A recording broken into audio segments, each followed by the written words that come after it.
हिंदी में यूपीएससी की तैयारी से संबंधित प्रोग्राम्स को देखने के लिए सब्सक्राइब करें स्टडी IQ-IAS हिंदी। हेलो दोस्तों, मैं मनोज कुमार आप सभी लोगों का बहुत बहुत स्वागत करता हूं आपके अपने चैनल स्टडी IQ-IAS हिंदी पर। और आप सभी लोगों को हैप्पी न्यू ईयर और हर नव वर्ष की हार्दिक शुभकामनाएं। 2025 आप लोगों के लिए बहुत सारी खुशियां, बहुत सारे सपने जो आपने देखे हैं उनको पूरा करें, खुशियां लेकर के आए और आप सफलता अर्जित करें, ऐसी मेरी मनोकामना है। और इसी के साथ मैं आप लोगों के साथ एक महत्वपूर्ण मुद्दे पर चर्चा करने जा रहा हूं और वो है इतिहास वैकल्पिक विषय में 310 प्लस से ज़्यादा मार्क्स हम कैसे लेकर के आएं। यानी कि अगर आपको प्रॉपर IAS बनना है, जैसा कि हम सभी लोगों का सपना होता है कि हम प्रॉपर IAS बने, यूपीएससी की तैयारी मतलब प्रॉपर IAS, यानी कि टॉप 50 टॉप 100 रैंक के अंदर आना और प्रॉपर IAS की पोस्ट गेन करना। बाकी तो फिर आपकी अलाइड सर्विसेज और अन्य सर्विसेज हैं जिनको आप लोग देखते ही हैं। सिलेक्शन तो सभी में हो जाए तो अच्छी बात है, लेकिन प्रॉपर IAS मिल जाए तो उससे बढ़िया कोई बात नहीं है। और उसके लिए जरूरी है कि आप वैकल्पिक विषय में 300 से ज़्यादा नंबर लेकर के आए। यह तभी संभव हो सकता है कि आप टॉप 100 में आएंगे। क्योंकि एक चीज़ ध्यान से समझ लीजिएगा, वो ये है कि GS में आप जितनी चाहे मेहनत कीजिए, जितनी चाहे मेहनत, 1000 अंकों में से 1000 मार्क्स जो 1000 मार्क्स का पेपर होता है, प्लस आपका निबंध का पेपर भी है, ठीक है। इन सबको मिलाकर के अगर हम सब बात करें तो निबंध के पेपर को हटा दिया जाए जिसमें 50%, 60%, 70% तक नंबर आ सकते हैं, लेकिन GS में टॉपर्स के मार्क्स भी देखोगे तो एवरेज 40% मार्क्स आते हैं, जबकि उसमें हम लोग दिन रात मेहनत करते हैं, दिन रात मेहनत करते हैं, सुबह दोपहर शाम हमेशा GS की चर्चा, GS की चर्चा, GS की चर्चा। लेकिन मेंस में निबंध और आपका ऑप्शनल सब्जेक्ट आपको 60%, 70% तक मार्क्स आसानी से दे सकता है और देता है। इसीलिए आज मैं बात कर रहा हूं, जो लोग इतिहास वैकल्पिक विषय लेना चाहते हैं और जानना चाहते हैं तो उनके लिए कि इतिहास कैसे 300 प्लस अंक आपको दे सकता है और उसकी स्ट्रेटजी क्या होनी चाहिए, आज मैं इस पर चर्चा करूंगा कि आप कैसे तैयार करें और किस तरीके से इतिहास आपके लिए बहुत आसान सब्जेक्ट हो सकता है।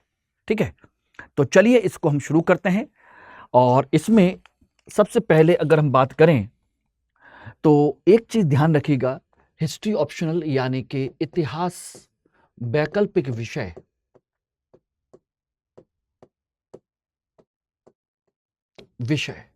इसके पढ़ने के तरीके और इसकी स्ट्रेटजी, ये दोनों चीजें मैं आपको डिस्कस करूंगा। यानी कि इसका पढ़ने का तरीका क्या हो, पढ़ना और उसका तरीका क्या हो, जिससे कि हम आसानी से इसको याद कर सकें, समझ सकें और ज़्यादा से ज़्यादा नंबर ला सकें। और दूसरा, इसको अटेम्प्ट करने की रणनीति क्या हो, रणनीति। इन दोनों मुद्दों पर मैं चर्चा करूंगा कि यानी कि एग्जाम में कैसे इसको हम इजी बना सकते हैं, किस तरीके से कर सकते हैं। तो इतिहास को पढ़ने का जो तरीका है उसमें पहली बात तो ये ध्यान रखिएगा, आपको जो मैं सिलेबस समझाने जा रहा हूं, तो पहले तो आप सिलेबस को देखिएगा। नंबर 1 हम बात करें तो सबसे पहले आता है सिलेबस। सिलेबस में आप अच्छे से जानते हैं कि 2 पेपर होते हैं ऑप्शनल में लेकर के, फर्स्ट पेपर और सेकंड पेपर, ठीक है ना। ये 2 पेपर होते हैं, फर्स्ट और सेकंड पेपर। इस फर्स्ट पेपर में भी आपके 2 पार्ट होते हैं, पार्ट A और part B।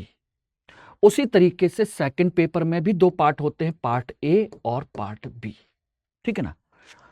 First paper, second paper, ये आप जानते हैं कि इतिहास हो या कोई भी हो, ये आपका 500 नंबर का पेपर होता है, जिसमें से 250 नंबर का फर्स्ट पेपर और 250 नंबर का सेकंड पेपर होता है।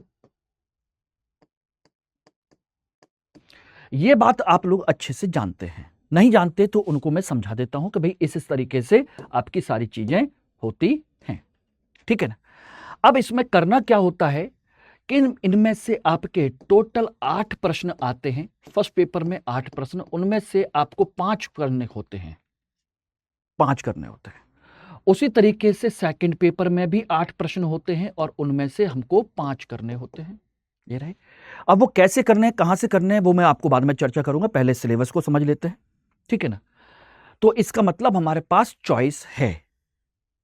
ध्यान रखिएगा, हमारे पास चॉइस है, यानी कि 8 में से 5 प्रश्न करने हैं। ठीक। फर्स्ट पेपर, सेकंड पेपर, और इसकी बात करें तो फर्स्ट पेपर की हम बात करें तो इसमें ध्यान रखिएगा, पार्ट ए जो होता है ये होता है प्राचीन भारत का इतिहास।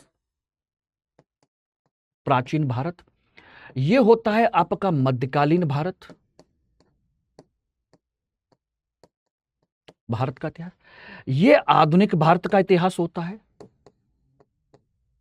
आधुनिक भारत का इतिहास।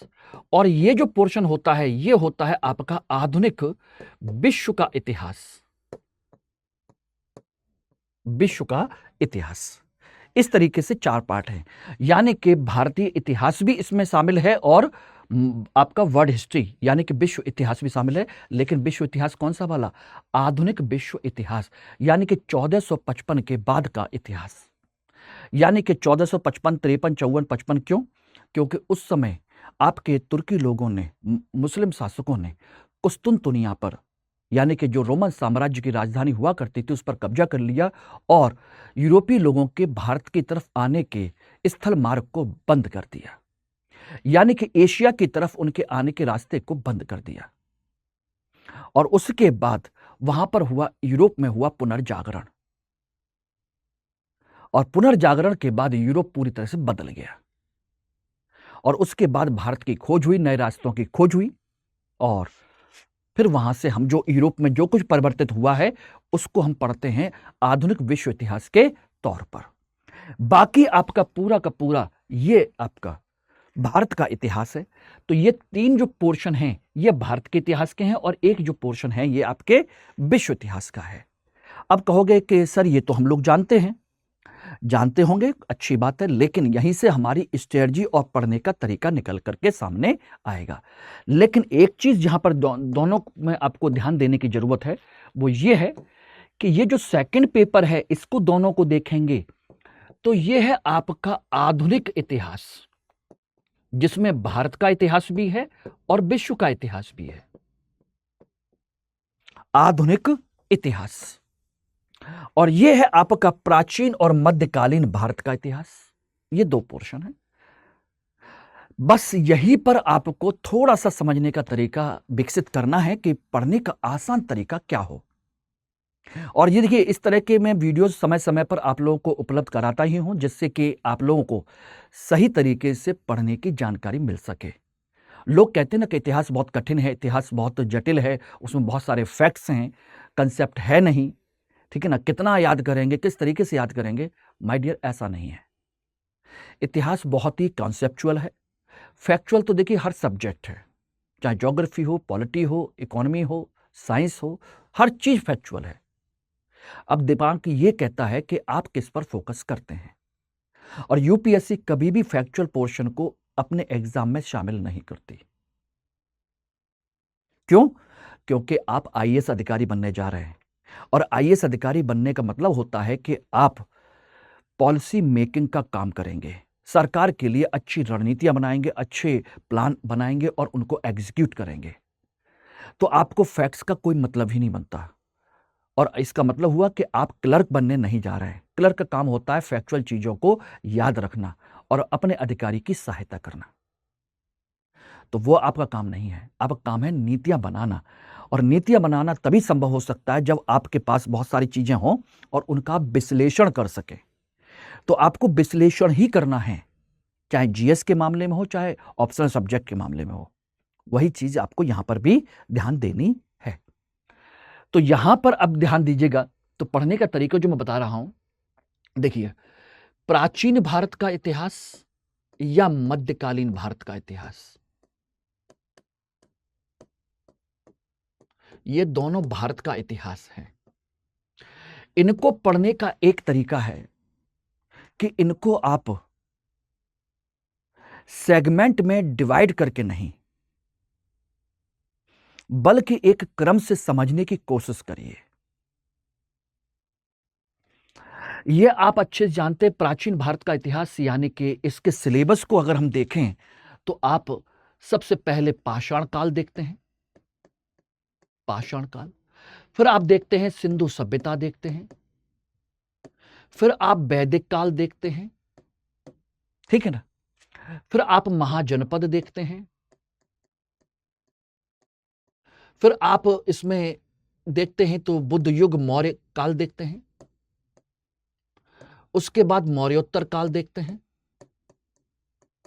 ठीक है ना। मौर्योत्तर काल के बाद गुप्त काल देखते हैं, गुप्तोत्तर काल देखते हैं, गुप्तोत्तर काल के बाद में आप देखते हैं आपका राजपूत युग देखते हैं, राजपूत युग के बाद में दिल्ली सल्तनत देखते हैं, दिल्ली सल्तनत के बाद में देखते हैं मुगल। इसी बीच में कुछ पोर्शन आपके दक्षिण भारत के भी हैं। तो यानी कि ये देखा जाए तो एक क्रम है, और इसमें आपको करना क्या है? देखिए, इसमें कुछ नहीं करना है। हर काल का जो प्रत्येक कालखंड है, प्रत्येक कालखंड, चाहे वो ये हो, चाहे ये हो, चाहे ये हो, चाहे ये हो, प्रत्येक कालखंड में आपको कुछ बेसिक चीजें जाननी है। और बेसिक चीजें क्या है? प्रत्येक कालखंड की सबसे पहले आपको जानना है वहां का समाज, फिर जानना है उसका प्रशासन, वहां की जाननी है अर्थव्यवस्था, जानना है वहां का धर्म, जाननी है वहां की कला संस्कृति, और उसके बाद जानना है उस क्षेत्र में अगर कुछ विज्ञान का विकास हुआ है तो वो सारी चीजें। तो कुल मिलाकर के किसी भी कालखंड में, चाहे ये कालखंड हो, चाहे ये कालखंड हो, चाहे ये हो, चाहे ये हो, चाहे ये हो, पढ़ना आपको यही है। और क्वेश्चन आपके इससे बाहर नहीं जाते, ना प्री में, ना मेंस में, ना जीएस में, ना ऑप्शनल में, किसी भी कालखंड में नहीं जाते। अब इसको पढ़ने का तरीका क्या है? मैंने एक वीडियो आप लोगों को बताया हुआ था कि समाज के अंदर क्या क्या चीजें पढ़नी होती हैं, प्रशासन के अंदर क्या पढ़ना होता है, अर्थव्यवस्था के अंदर क्या क्या पढ़ना होता है। तो इसको पढ़ने का, समझने का एक आसान तरीका यह है कि आप प्रत्येक कालखंड का ये पोर्शन अलग अलग पढ़ें, कोई समस्या नहीं।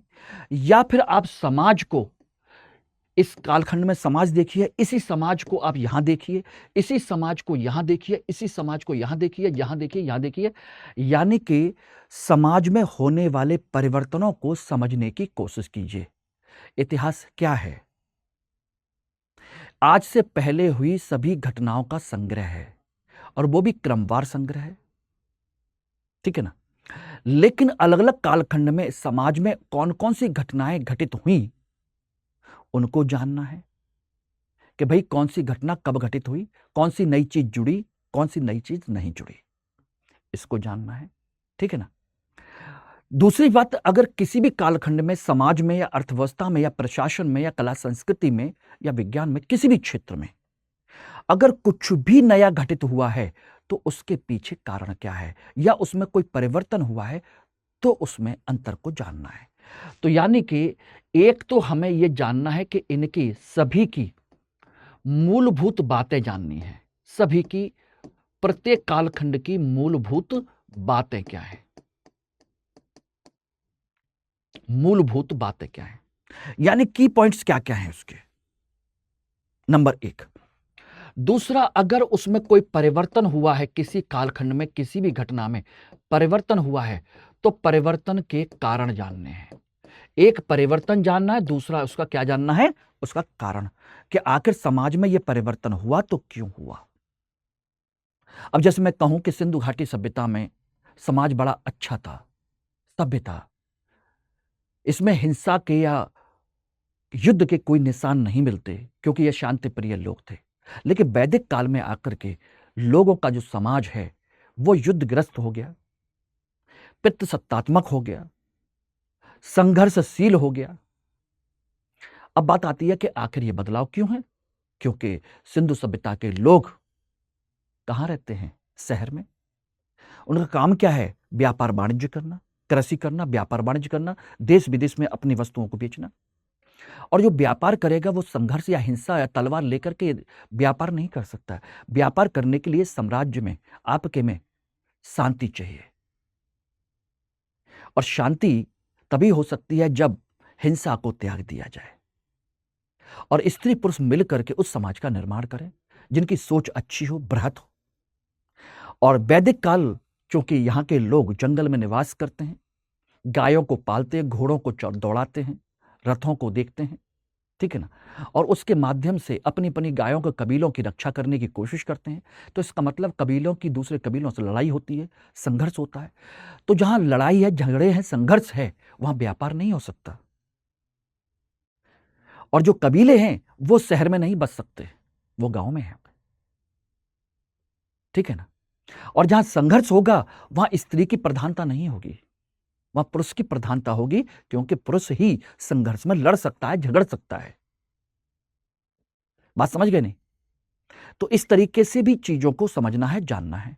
एक तो तरीका यह है कि भाई आपको प्रत्येक कालखंड के प्रत्येक खंड की अंदर की मूलभूत बातें पता हो कि भाई पाषाण काल में समाज की स्थिति क्या थी, प्रशासन अगर कोई था तो कैसा था या नहीं था, अर्थव्यवस्था कैसी थी, और धर्म कैसा था, कला संस्कृति कैसी थी, विज्ञान कैसा था। दूसरा, किसी दूसरे कालखंड में जाकर के अगर कोई परिवर्तन हुआ तो क्या परिवर्तन हुआ और उसके क्या कारण थे। ये दो चीजें जाननी है, ठीक है ना। एक तरीका तो ये है। दूसरा तरीका एक और भी है। एक तो ये करना ही करना है, इसमें सेकंड पार्ट ये करना है कि किसी भी कालखंड की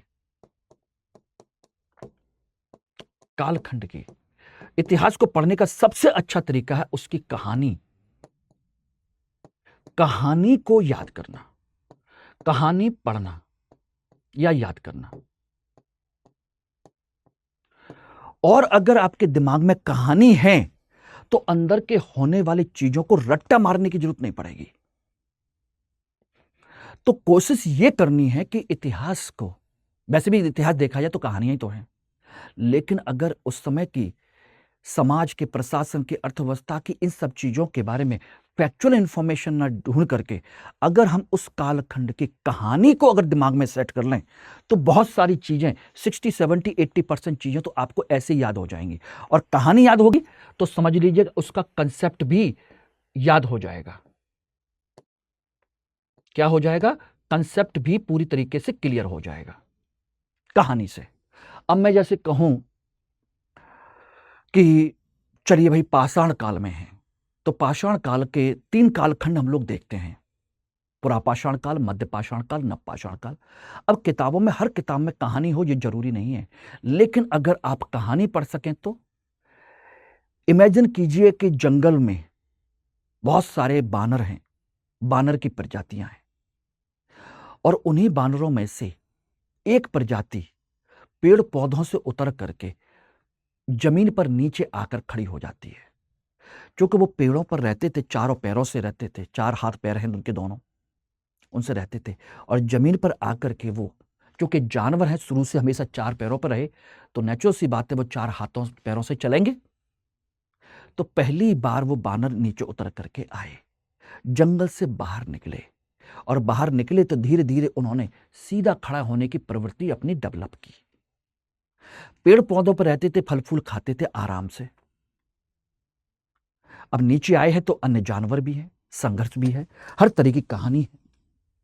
तो आखिर वो कैसे कैसे किस तरीके से सीधे खड़े होते चले गए, जिन जानवरों की रीढ़ की हड्डियां सीधी हो गई उस मनुष्य को कुछ और नाम दिया जाने लगा, शकल सूरत बदलने चली गई। तो इस प्रक्रिया में भी काफी लंबा समय उनको लग गया। उन्होंने अपने आप को बचाने के लिए पत्थर के टुकड़े बन से कुछ करना शुरू किया, औजार बनाना शुरू किया, जहां से पाषाण काल की शुरुआत होती है। और पत्थर रगड़ करके जब उनको तोड़ रहे थे तो उसी समय चिंगारी लगी और उससे आग बन गई।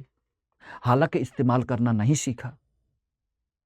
स्टार्टिंग पीरियड में उनके पास ना शिकार की कोई कमी है, ना किसी चीज की कमी है।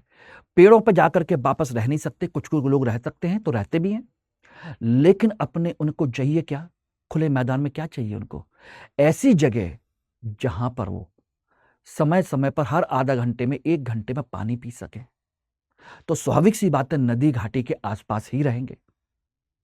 और सुरक्षा के लिए पानी पीने के लिए और भी जानवर आते हैं, हाथी भी आते हैं, शेर भी आते हैं, भेड़िए भी आते हैं, और मनुष्य भी आता है वहीं पर।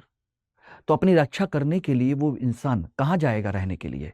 या तो पेड़ पौधों पे ही लटक जाएगा, या फिर वहीं नदी घाटी में किनारे किनारे कहीं पर जाते हुए अगर पत्थरों की गुफाएं मिल जाएं उनको, तो उन पत्थरों को निकाल करके अंदर गुफा खोदने और उसके अंदर रहने लगे, तो जिससे वो धूप से, बारिश से, आंधी से, तूफान से बच सके।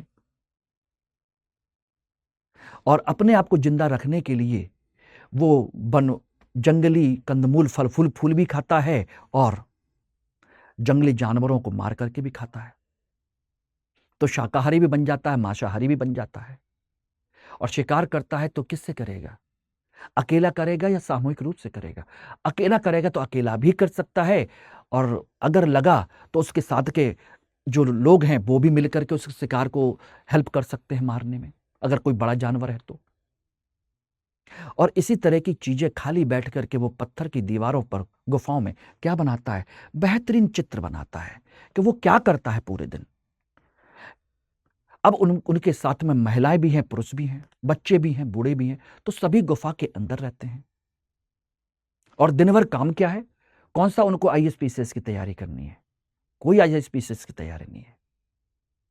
सिर्फ जंगली जानवरों की तरह रहना है, खाना पीना और सो जाना है।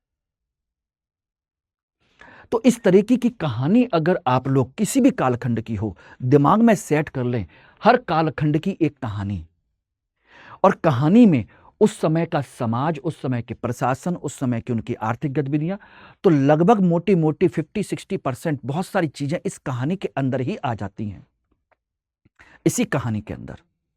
और अगर कहानी याद होगी 50-60% तो इसका कंटेंट याद हो गया।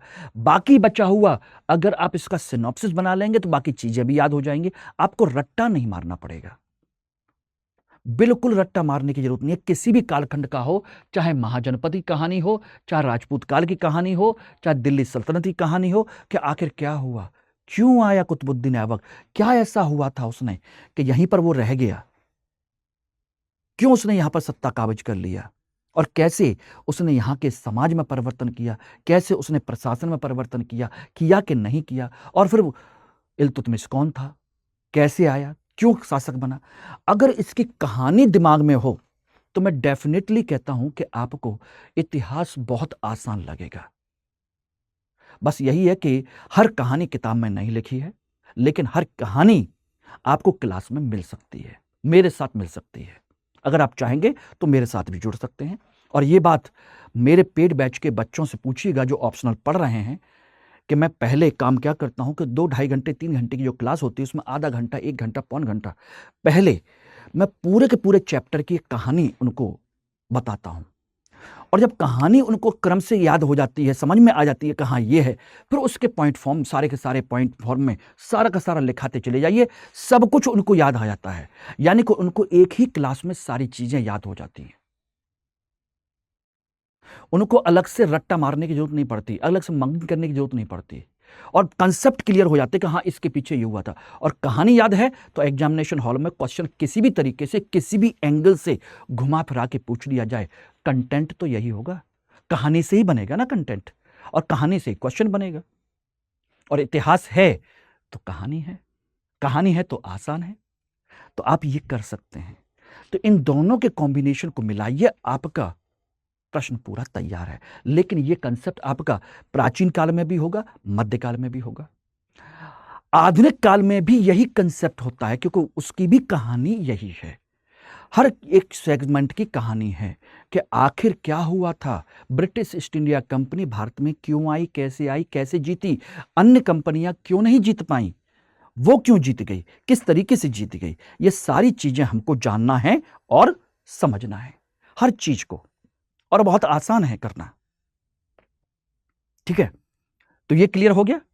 और इसी के साथ में अब जो मैंने आपको बताया था, एक रणनीति और होनी चाहिए। तो रणनीति माय डियर इसकी एक और है, ध्यान रखिएगा। तो मैंने अभी आपको कहा था कि आपका हिस्ट्री का पेपर है, हिस्ट्री का फर्स्ट पेपर है, हिस्ट्री का सेकंड पेपर है।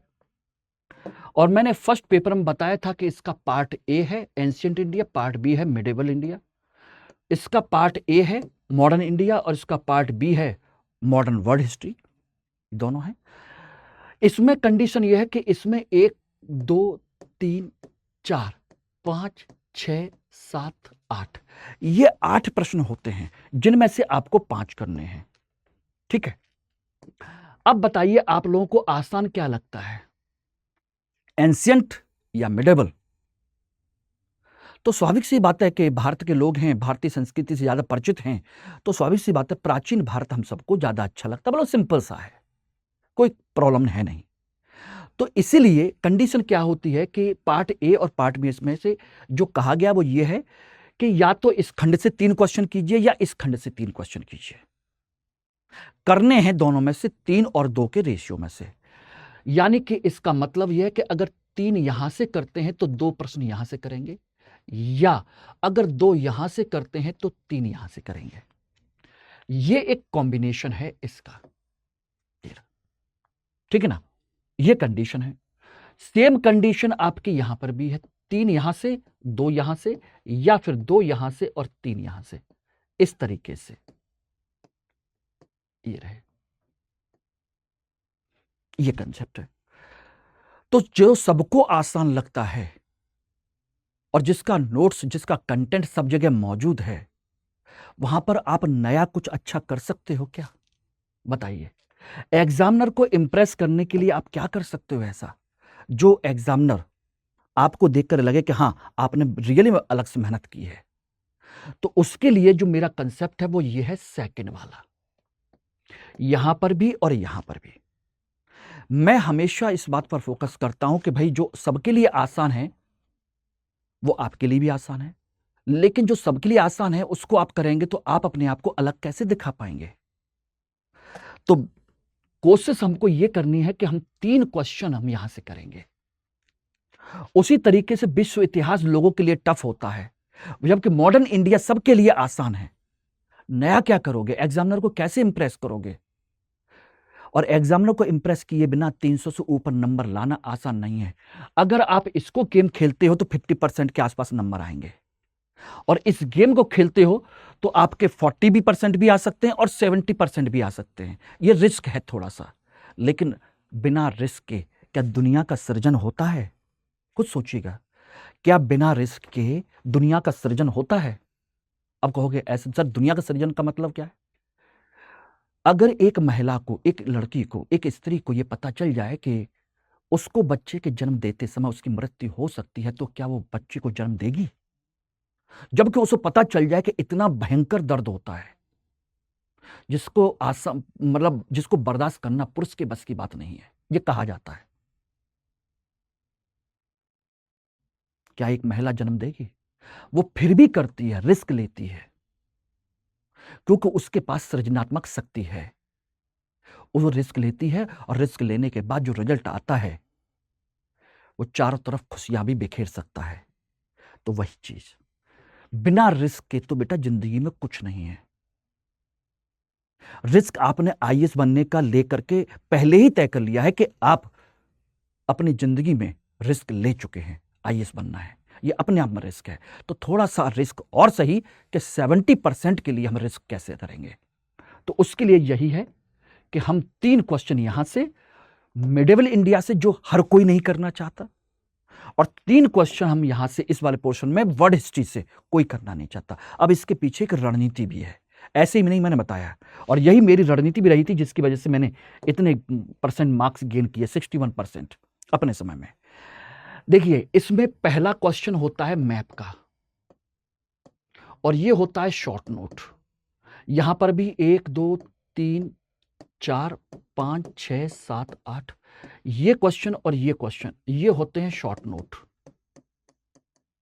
ये, और ये कंपलसरी हैं, यानी कि ये तो अनिवार्य हैं कि ये तो करने ही करने हैं, अनिवार्य। उसके बाद में अब बचा 3 क्वेश्चन, इनमें से कोई 1 या 2, इन 3 में से कोई 1 या 2, इस तरीके से करना है। तो पहला क्वेश्चन मैप का है, बात खत्म हो गई। इसमें से हम 1 क्वेश्चन इसको और कर देंगे तो हमें सिलेबस 1/4 पढ़ना पड़ेगा, बाकी तीसरा चौथा हमको करना नहीं है। तो एंशिएंट इंडिया में से हम पाषाण काल से लेकर के स्रोत पाषाण काल, सिंधु घाटी सभ्यता और वैदिक काल तक आते आते इतना पोर्शन पढ़ेंगे तो उसमें से हमारा एक क्वेश्चन हो जाता है। और वैदिक काल के बाद का पोर्शन हमें पढ़ने की जरूरत ही नहीं है, नो नीड। नहीं पढ़ना हमें महाजनपद, ना पढ़ना मौर्य काल, ना गुप्त काल, ना मौर्योत्तर काल, ना संगम काल, ना कोई और काल, हमें कोई पढ़ना ही नहीं है, क्योंकि हमारा एक क्वेश्चन यहां से सॉल्व हो जाएगा। तो हम पूरा सिलेबस क्यों पढ़ें? आसान हो गया ना। यानी कि स्टार्टिंग के 4 चैप्टर पढ़ जाइए, एक क्वेश्चन हो जाएगा। बाकी मैप का है, और मैप में परफेक्ट नंबर आते हैं। 20 स्थान है, 2.5 नंबर का एक होता है, जिसमें से आपको आइडेंटिफाई करके उसके बारे में 30 शब्द लिखने हैं। वो मेरा काम है, कैसे करना है, किस तरीके से कराना है। और परफेक्ट नंबर 50 क्वेश्चन का, 50 नंबर का पेपर आता है, उसमें से 40-45 नंबर आराम से आपके आ जाएंगे। और एक क्वेश्चन यहां से करना, सिलेबस पूरा पढ़ना नहीं है, जो मैंने कहा यहां से। तो हमें केवल यहां के स्टार्टिंग के एक स्रोत वाला टॉपिक और है, वो और पढ़ लेना है। तो 4 चैप्टर पढ़ जाएंगे, हमारा एंशिएंट कंप्लीट। उसके बाद का हमको पढ़ना ही नहीं है यहां तक इसमें से कुछ भी नहीं पढ़ना। सबसे आसान स्ट्रेटजी हो गया आपका काम। और यहां से शॉर्ट नोट है, शॉर्ट नोट पूरे सिलेबस में से आते हैं। यानी कि सिलेबस क्या है, राजपूत भी होगा, दिल्ली सल्तनत भी होगा, मुगल भी होगा, और ये तीनों पोर्शन होंगे। और तीनों पोर्शन को मिलाकर के 5 क्वेश्चन आते हैं शॉर्ट नोट के, ये रहे। तो अगर आप यहां से केवल 2 क्वेश्चन करना चाहते तो भी शॉर्ट नोट के लिए पूरा पोर्शन पढ़ना पड़ेगा, पूरा मुगल पढ़ना पड़ेगा, पूरा दिल्ली सल्तनत पढ़ना पड़ेगा, पूरा राजपूत पढ़ना पड़ेगा, और इनके आसपास की चीजें भी पढ़नी पड़ेगी, क्योंकि शॉर्ट नोट कहां से आएगा कोई पता नहीं। तो जब शॉर्ट नोट के लिए पूरा पढ़ना है तो हम 3 क्वेश्चन यहां से करेंगे, बात खत्म। और उसी तरीके से ये भी शॉर्ट नोट है, तो शॉर्ट नोट विश्व इतिहास के पूरे सिलेबस में से पूछे जाएंगे 5 शॉर्ट नोट, तो आप कहीं से भी करें। तो पूरा सिलेबस हमको शॉर्ट नोट के लिए पढ़ना है, तो हम 2 क्वेश्चन यहां से ये नहीं करेंगे इस तरीके से, इसलिए यहां से 3 करेंगे। बोले कि सर यहां से भी तो आएंगे शॉर्ट नोट, बिल्कुल आएंगे, लेकिन मॉडर्न इंडिया हम जीएस में इतनी पढ़ चुके होते हैं कि हमें पूरा पढ़ें या ना पढ़ें तब भी हम शॉर्ट नोट कर ले जाते हैं, क्योंकि जीएस के लिए तो मॉडर्न इंडिया आपको पूरा पढ़ना ही पढ़ना था ना। तो जीएस के लिए पढ़ के जाइए, ऑप्शनल के लिए करने की जरूरत ही नहीं है। ऑप्शनल के लिए वर्ड हिस्ट्री पढ़ के जाइए, और यही वर्ड हिस्ट्री आपके जीएस में भी हेल्प करेगी, और पूरा सिलेबस पढ़ना ही पढ़ना पड़ेगा। तो जब आपको शॉर्ट नोट यहां से करने हैं तो फिर हम 3 क्वेश्चन यहां से करेंगे। यही हमारी रणनीति है, यही है हमारा स्ट्रेटजी। और जब इसको करेंगे और उनमें से अगर 1-2 क्वेश्चन बेहतरीन आपके आते हैं और एग्जामिनर को इंप्रेस करके लेके जाते हो, तो 70% मार्क्स आपके आ सकते हैं। यही मेरी स्ट्रेटजी है। इसी तरीके से मैंने मार्क्स भी गेन किए, और इसी तरीके से मैं आपको कराना चाहता हूं, आपकी मर्जी है, ठीक है ना। और इसी पैटर्न पर मेरे साथ जुड़ना चाहते हैं तो 7 तारीख से आपका नया बैच स्टार्ट हो रहा है, तो इस बैच को आप ज्वाइन करिए फटाफट। और हैप्पी न्यू ईयर सेल 2025 का फायदा उठाइए, 3 तारीख तक के लिए अवेलेबल है। और इसमें MK लाइव कोड इस्तेमाल करना मत भूलिएगा, वरना ये डिस्काउंट जो मिल रहा है वो नहीं मिल पाएगा। तो MK लाइव कोड के माध्यम से आपका कोर्स का जो प्राइस है 12,999 रुपए में हो जाएगा डेफिनेटली। और इसमें सभी चीज़ें आपको मिलेंगी, मेरी क्लास नोट्स भी मिलेंगे, क्लास भी मिलेंगी, क्लास की PDF भी मिलेगी, और अलग से जो मटेरियल प्रोवाइड कराता हूँ वो भी मिलेगा, आंसर राइटिंग भी मिलेगी। और जब तक सिलेक्शन नहीं होता तब तक मेरी पर्सनल गाइडेंस भी आपके साथ है, ठीक है ना। और 2 साल की वैलिडिटी तो इस कोर्स के साथ है ही। तो जल्दी कीजिए, इस बैच को ज्वाइन करिए मेरे साथ। जितना जल्दी करेंगे कहानी उतने अच्छे समझ में आएगी, उतना अच्छा कंसेप्ट क्लियर होगा, उसका फायदा GS में मिलेगा और यहाँ भी मिलेगा, ठीक है ना। चलिए, बाकी कोई भी डाउट होता है तो आप मुझे यहाँ कांटेक्ट कर सकते हो, लेकिन कोड MK लाइव लगाना भूलना मत, ठीक है ना। और टेलीग्राम ग्रुप को जहाँ ज्वाइन कर लीजिएगा। हिंदी में UPSC की तैयारी से संबंधित प्रोग्राम्स को देखने के लिए सब्सक्राइब करें स्टडी IQ IAS हिंदी।